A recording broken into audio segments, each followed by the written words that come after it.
If elected, what would you do to help continue to promote job growth and grow Florida's economy? The way in which I would promote job growth and continue to grow Florida's economy has everything to do with access and equity among Florida citizens. What I found in my time in the legislature is that the have-nots continue to have less, while the have-mores continue to have more. And so we need to create some level of equity and balance so that those who want jobs can get jobs, and those who happen to be unskilled but want skill are able to have access to jobs. And so what I would do is micro-target impoverished communities to make sure that those communities are on the pathway to thriving. When we see home ownership go up in communities, when we see the availability of high-end jobs, whether they be in the financial industries or the tech industries, we then see thriving communities, and that's my hope for the citizens of Florida. How would you improve Florida's healthcare situation?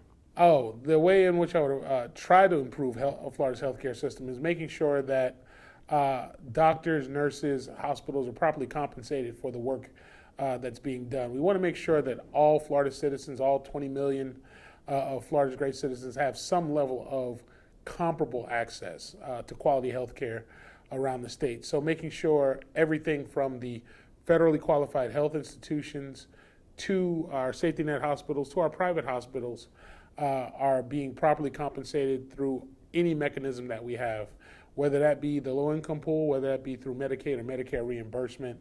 We want to make sure that everyone, again, has particular levels of access. What challenges do you see in Florida's K-12 education system? And if elected, what would you do to address those challenges? Well, education has been my bread and butter since I've been in the legislature. I am a public school teacher, so I have a vested interest in making sure that the students that we produce are high-quality students that are going to be respectful and hardworking citizens here in the state of Florida. That being said, I think the greatest short-term hindrance is making sure that the kind of education that our students are receiving is top-notch. And what do I mean by that? I mean that we need to reemphasize things like critical thinking, problem solving, and making sure that these kids understand how to get over those humps that life puts in front of us. As we move into a new tech boom, as we start to see kids desiring to computer code and develop apps, we want to make sure that they have the tools in the toolbox at the K-12 system to best accommodate our changing economy. No longer are we building Model Ts anymore via Ford. We're actually now viewing supercomputers as those kind of computers that don't take up entire rooms, that can actually be held in the palm of our hands. And so we want to make sure that students in our K-12 system are on par with students in California, Massachusetts, and everywhere else. I'm State Senator Dwight Bullard. I look forward to your continuing support. I also would encourage you to log on and find out more about me by going on to www.bullard4florida.com.